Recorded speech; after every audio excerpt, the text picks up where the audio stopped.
We're joined now by one of the smartest people we know, Eric Eggers from the Government Accountability Institute. He also is fantastic on that Drilldown podcast with Peter Schweizer. Eric, welcome back. How are you? And I take it you've seen the video of this poor girl, right? It's tragic. It's devastating, and it's just yet another reminder of the bizarre and broken way in which the left has decided to embrace crime because Donald Trump is trying his best to fight it. Like, what's wrong with us as a country when you can't just stand up and say common sense things like criminals should be arrested? And of course you can arrest your way out of more crime because the people that commit the crimes then aren't on the streets to commit them. It's a common sense thing, and thank God the White House is speaking up about it. I love it. You know, I just saw another snippet of the video. This is after the woman is stabbed. And, you know, sometimes when you're stabbed, people don't even know they were stabbed. It feels like they were punched very, very hard. I've seen this before. When he walks away from her, she's conscious. She's crying. Her legs are up, but I see a blotch of blood, what looks like blood on her pants, but you know, it's very grim, the situation, but she is alive and she knows exactly she doesn't know if she was stabbed potentially. You got to see this. I feel like this is I hate the word, a watershed moment. Is this a watershed moment? I think it's a watershed season because I think it's, you know, when you're talking about, this isn't just this activity. It's this activity in the context of the larger conversation we're having about taking crime seriously. You've got the mayor of Chicago saying we don't want the National Guard to come in and make our streets safer, even though that's exactly what they did when they hosted the DNC last year. You've got the mayor of Washington, D.C., who's now seen the benefits of having additional law enforcement, saying, look, we're glad that, quite honestly, to have crime down. You hear stories about how much nicer it is in Washington, D.C. now when you choose to actually take crime seriously. But because you have protected populations who are the ones that are committing the crimes and you're taught to look the other way, as the New Yorkers have done on the subway for too long, when people like Daniel Penny actually stand up and do something about it, and then they're the ones perversely charged with a crime. Like, that's the conversation that Donald Trump and his administration are changing. So I think that's why, and this just kind of takes place in the midst of that conversation. Like, that's gross. It's murder, and people are realizing, why aren't we allowed to stand up and just call this out for what it is? And so I think that's the season this is occurring, and just kind of crystallizes all the things that are wrong with society that have led to a moment like that. Do me a favor, listen to this, and, look, she was muttering to himself, I got the white lady, I got the white lady, I got the white girl, actually. And I wonder where somebody might get such a racist inclination to do something horrible to someone based on the color of their skin. And I realized, Eric, they might just get it from watching television. Listen to this. This is mainstream media. Some breathtakingly stupid statements, but sponsored by major corporate America. Cut 12, please. Cut 12. This is a typical case of a white womaning, right? So we see the disrespect, we see the privilege. White women have taken an active role in the maintenance of white supremacy. When you're a white woman and you're a Republican, there's just certain stuff culturally that you don't know jack bleep about. My advice to white women is mind your own goddamn business. So I have this theory. I mean, this stuff is rampant. But this Karen thing really took off after 2016 to punish white women for voting for Donald Trump.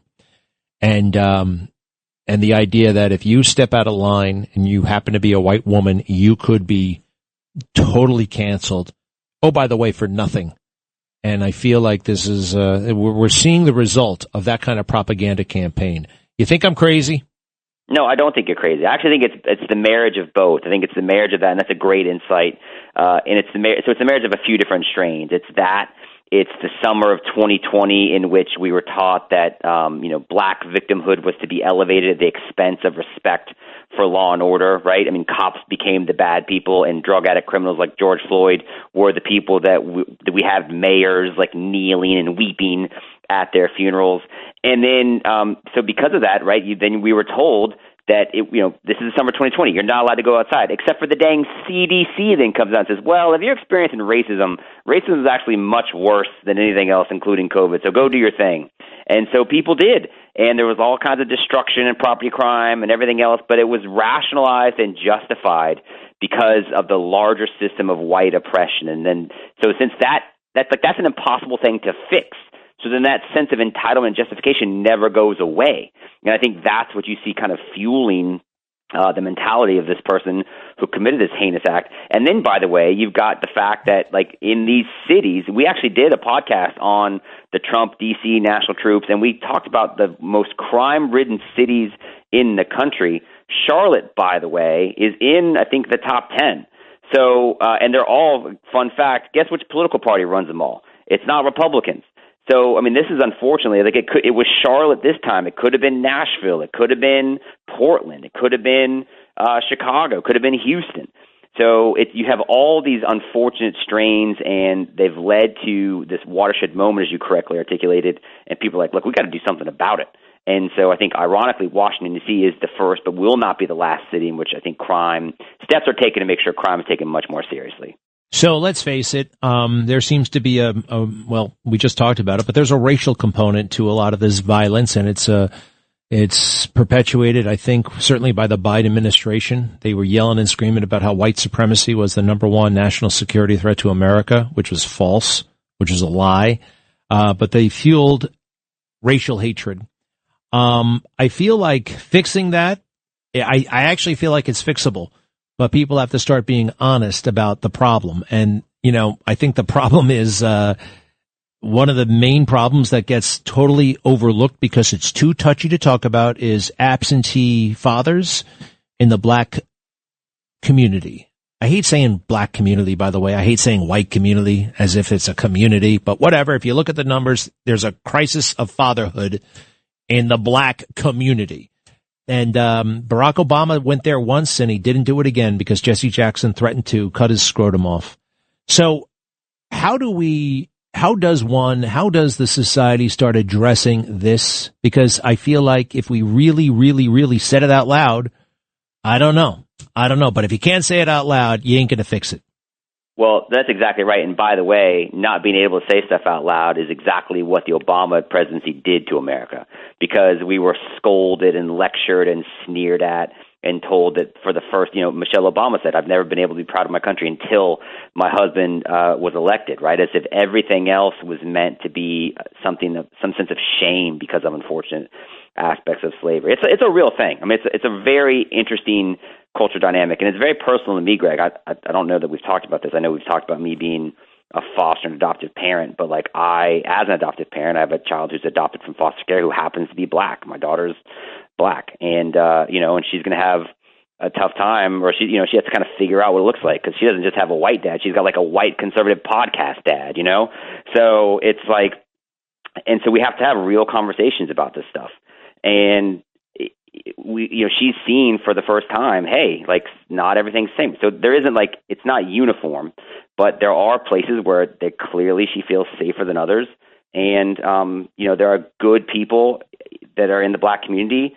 And I think you just have to be able to stand up and say facts and just look, yeah, there is an absentee fatherhood problem, disproportionately so, in these African-American communities. By the way, that's saying hard facts is something we should be able to do on the crime thing too.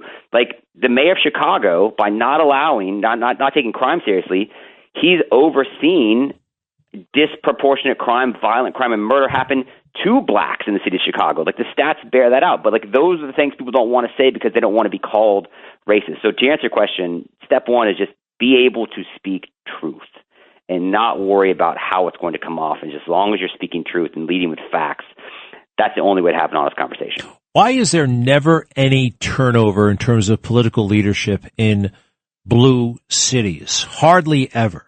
Once in a blue moon, once every 50 years, a Republican will take over.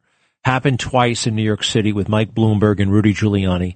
A half century prior to that, it was John Lindsay, who, was his own weird story, actually. But it never happens. I mean, I don't know of it happening. Do you? I mean, I'm sure it has, but the people who are being most affected by these policies seem to sign up for more of those policies that have failed them. Well, I do think that's changing, because I think, look, if you saw the shift take place in the presidential election in 2024, and something like 3,000 counties, voted more for Trump than they had previously, it is, I think, by and large, because people see the failure of the quality in these cities that are run by Democrats. And so people don't want that. And people why? What has happened to our cities? Why are our cities so littered with homelessness and crime? And you see, I think, Charlie Kirk and others are putting pictures of major cities across the rest of the world, and they're nice, and there's lots of fun spaces and communities that you can enjoy it. And it's because they just have very different attitudes about stuff, and they take certain things very seriously. So I do think that we're beginning to have the conversation about what can and cannot be tolerated, and I think that is and that showed up. I think that was one of the driving factors in the political activity in November last year. Yeah, I know President Trump made gains, but I feel like he's an outlier. There will never be a communicator like him, is in your face, and the choice will never be so stark potentially.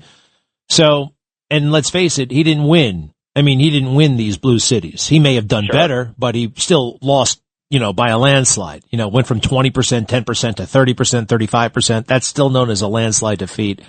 So I don't know. There's a lot of weird things going on, and quite frankly, some of these things, I still feel a little uncomfortable saying about. Even though we got a lot of latitude these days. It gets you go into uncharted territory in terms of public dialogue. You know what I mean? So I don't know, and I don't know. I don't know, man. All right, so well, hey, go ahead.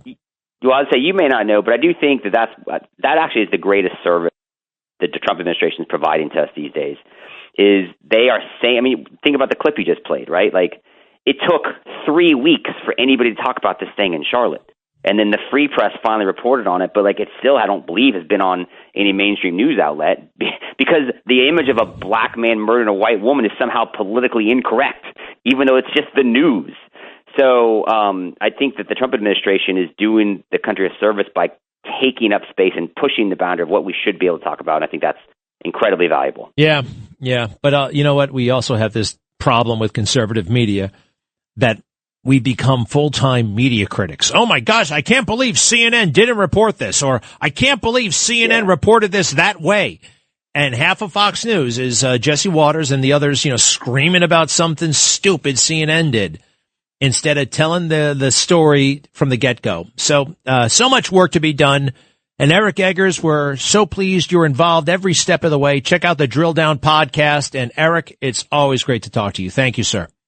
Thank you very much. And by the way, our current episode, which we just recorded today, is literally about the black community and how it's negatively impacted by the predatory gambling that professional sports leagues like the NFL help sell to people. So, we love to investigate and report on stuff that no one else is talking about. Greg, I appreciate the time you give me. I like that. Yeah, I ripped on the NFL last week. I am personally boycotting them, all right? They have been so exploitive and virtuous, virtue signaling, which is fake virtue.